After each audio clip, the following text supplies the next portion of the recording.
Good morning. Welcome to this class, Why Family Communication is Important. Basic family communication is designed for families who are seeking to improve everyday communication among family members. And this is a skill building class. It is not therapy.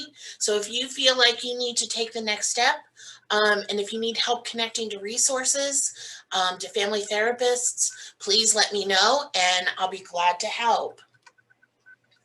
So our class format is, there are 5 classes.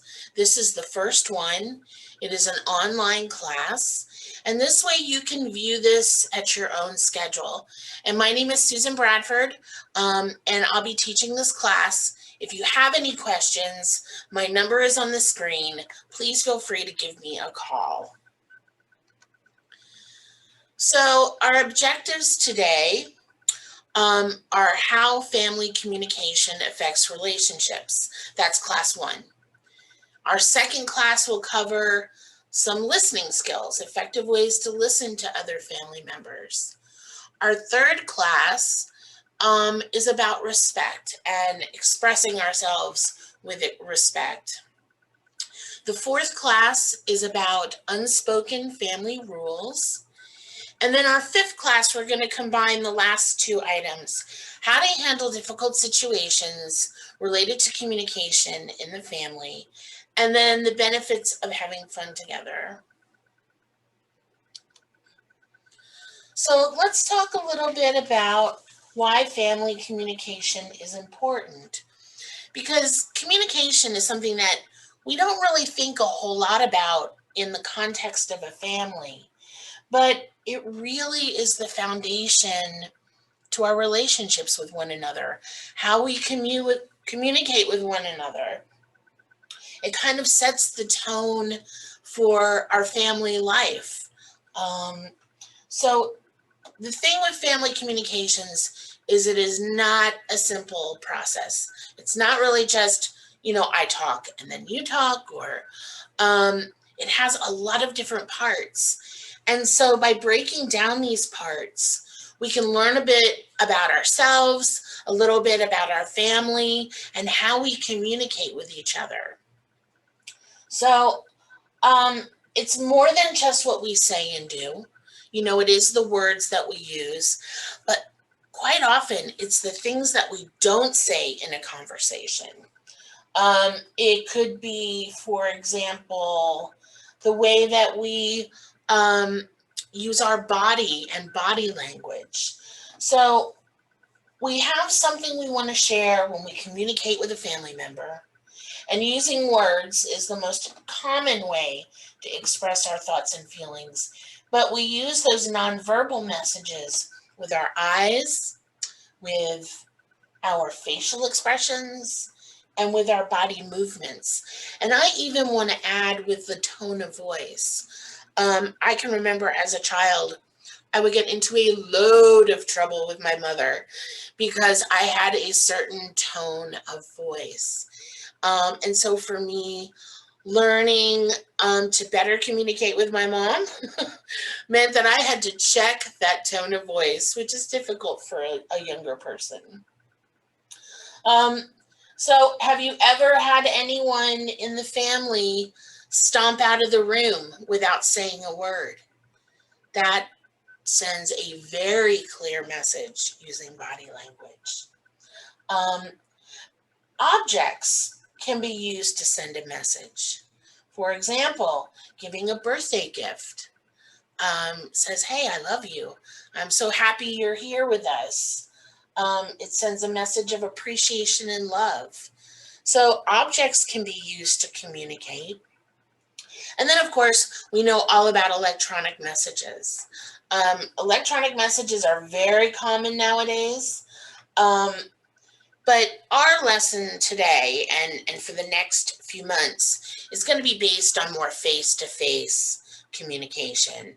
But, often I will say electronic messages, we can sometimes see miscommunication with those because we'll type a message and the other person will receive it and they don't receive it the way that we meant it. There can be a lot of miscommunication.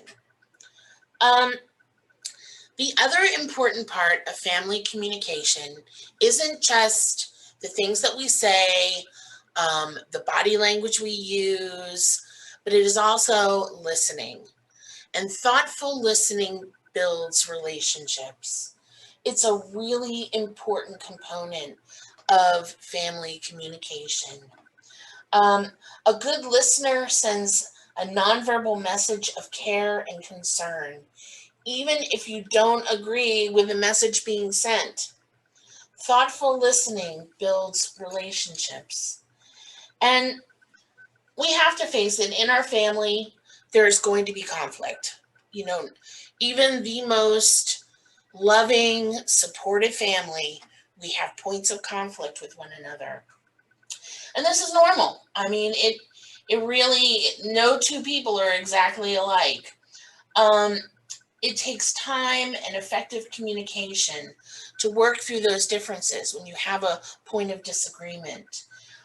Treating each other with respect, even when we're mad. No name calling or insulting. How we treat each other in conflict shows how much we value the relationship.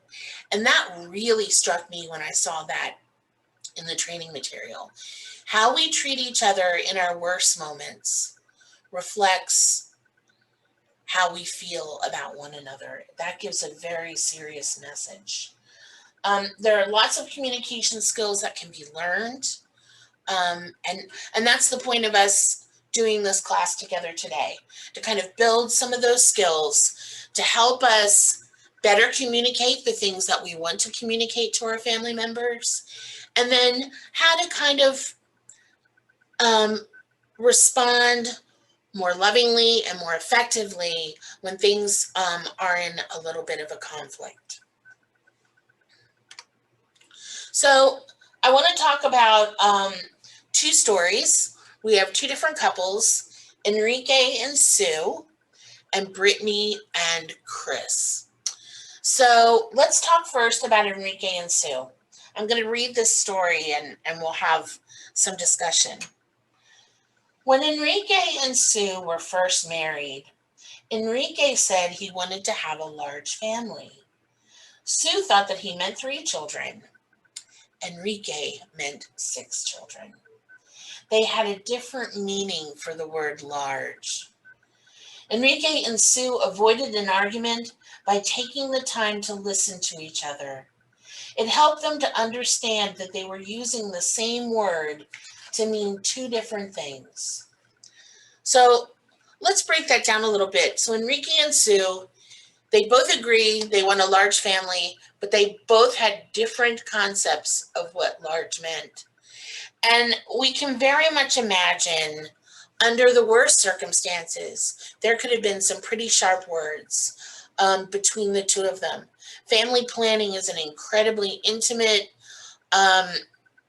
space, and you could certainly see how maybe tempers could flare and get out of control. That doesn't mean they agreed. Enrique wanted 6 children and Sue wanted 3, but it seems like with good communication skills, they were able to stop, to talk it out, and to have a conversation and come to some point of understanding. The story doesn't continue. We don't know how it ends, but I think the idea was they gave us an example of how, rather than seeing things flare out of control, they were able to stop and find that point of contact where they could talk about it.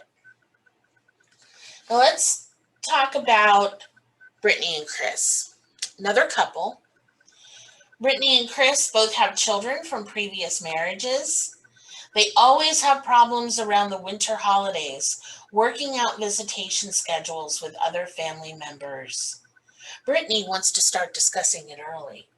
She brings up the topic, but Chris is not in the mood to talk about it. He gets up and walks out of the room. She follows him and continues to talk about the issue. The more he refuses to talk, the more she pursues the subject. And finally, they both explode. Later, they regret what they said to each other. To protect their relationship, they have work to do in learning new ways to communicate. So I really feel for Brittany and Chris when you have a blended family, and I have a blended family. You are sharing and organizing and negotiating with family to make sure that everybody gets to spend time with the kids. Everybody gets their fair share. You're not always going to have custody of your children on the holidays that are important to you. You have to learn how to give and take and share with your co-parent. Not every grandparent is going to get a visit on the actual holiday. So I definitely see how Chris, it's difficult for Chris. And Brittany, her strategy is let's start planning now. Let's start early. Chris is like, I don't even want to think about it. And you can see how just right there's a conflict. And it's a conflict over an explosive situation. Then Chris gets up and walks out of the room while Brittany's talking. And what kind of message does that give Brittany? And Brittany got that unspoken message, and it escalated and escalated. At some point, maybe Brittany could have let it go, seeing that maybe it wasn't a good time for Chris. And it's easy for us reading the story to think what Brittany or Chris should have done, because we're not impassioned in the middle of the situation. But this is why a class like this can be really helpful, because it gives us a chance to explore these things before we're in them personally. So Brittany could have scheduled a time ahead and said, hey, Chris, the holidays are coming up. You and I really need to sit down and work out the schedule with the kids. Chris could have said at any point, Brittany, I really can't address this today. Can we please sit down next week and do this? And later it escalated to the point where hateful, hurtful things were said between the two of them. It's really important to figure out how to not just co-parent together under stress, but how to be a couple, under stress. So that's why we're talking about building our communication skills. So our reflection today, I want you to think about how you interact with your family. And that could be the family in your household. It can be your extended family, whatever means family to you. I want you to think about, so sorry. I want you to think about some of the good times, and then think about some of the challenging or problem times. Review them both and think about how we can increase some of the more positive interactions we have with our family, and then how we can decrease. And I suggest spending some time, this isn't for everyone, but I find for me personally, jotting down my notes in like a journal is really helpful, but it's not necessary. If you can just sit and do a little thinking about your family, is there someone in particular you want to improve your communication skills with? Is there someone in particular that, you have a really hard time communicating with? It could be one of your children. It could be a parent. It could be your spouse. It could be a cousin. So think about these times. And when we're thinking about our interaction, it's easy to think about what the other person ought to be doing or saying. Kind of the way we listen to the stories of Brittany and Chris, or Enrique and Sue, it was easy for us in our class setting to think, oh, they should have done this and they should have done that. But I'm going to turn the tables a little bit. And in this part of building our communication skills, I want us during this reflection to think about ourselves. What type of communication pattern are you using? Ask yourself, how can I make it better? One of the lines that I saw that really impressed me was, we have the most control over ourselves in changing family interactions. So I can't make someone understand me or like what I'm going to say. I can only control how I interact with that person, the respect that I offer in that relationship, even if it's not always reciprocated the same way. And so we're saying that, this is kind of cliche, but, you really have to kind of start with yourself in order to make significant changes in communication patterns. Now, one of the skills that we suggest is to stop. Stop yourself when negative feelings and thoughts overwhelm positive ones about other family members. So we can get really carried away about thinking about all the negative traits of Aunt so-and-so every time we go to those family gatherings. And it can really dominate our thoughts, especially if this is like someone that you have some conflict with.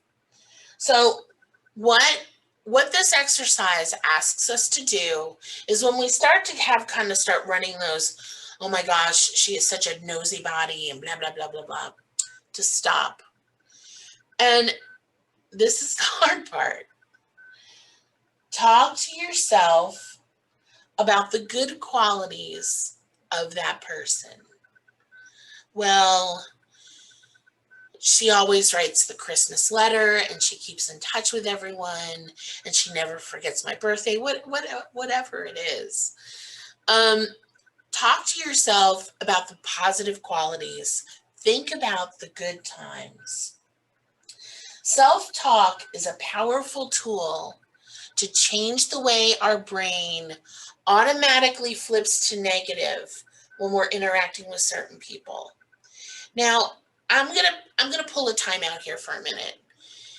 And yes, on the internet, we constantly see articles about toxic family members, and that's kind of a whole other subject. Today's class is talking about people that we want to communicate better with, that we know we need to make some improvements. And so these tools, we're not addressing abusive situations in the past. That's not what our class is today. Our class is looking at our family. Everybody can improve their communication skills.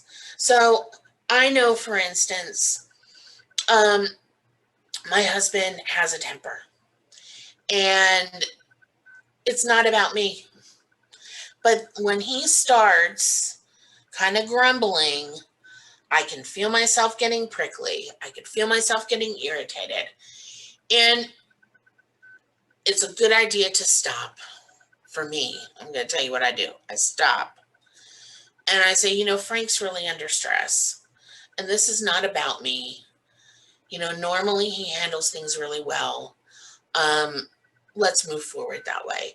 But I got to tell you, it took us 5 years to learn how to start improving our communication with each other. Our first 5 years were just woo.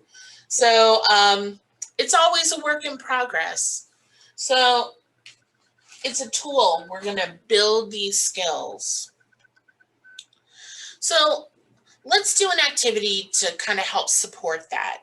Remember, this entire class today is about, the importance of communication in a family. So today we're going to build a genogram, which is like a family chart. And so in a genogram, we have all the folks that are near and dear to us. And like I said, during the training, you can include extended family. You can include your beloved friends who you consider family, loved ones, or just your household. But you want to kind of design your genogram or family tree around the people that you're communicating with. And so here's a sample. We have a family chart. We have Crimson and Larry. They married. Larry previously was married to Sue. So on this family chart, we have Crimson and Larry and Sue. And then the 4 children, Tom and Amy, were born to Crimson and Larry. Rob and Sarah were born to Sue and Larry. So now we have the components of Larry's and Sue's old friends, and Crimson and Larry's friends, and Crimson's family, and Larry's family, and Sue's family. And when you're doing your family chart, take a look at all the players that you want to include in your family chart and think about the relationships that you have with them. Communication is the key to building relationships. So kind of put down the folks that you want to work on those building skills with and think about the communication patterns that you have. Think about how complex some of these relationships are. Like, Sue's relationship with Crimson. I've seen families where there's a very positive co-parenting relationship together. I've seen families where there's absolutely no communication whatsoever and there is tension. So think about, there's a lot of complexities to families. Each relationship has its own communication pattern. So how you relate to your child, like Crimson relates to Tom, is very different from how Crimson may relate to her mother. The way that we interact with our children is different than the interactions we have with our parents. When you start adding on step parents and grandparents, people who are important to the family unit, it is a very complex web, absolutely. So what I want you to do when you draw it out is I want you to ask yourself, what are your communication strengths?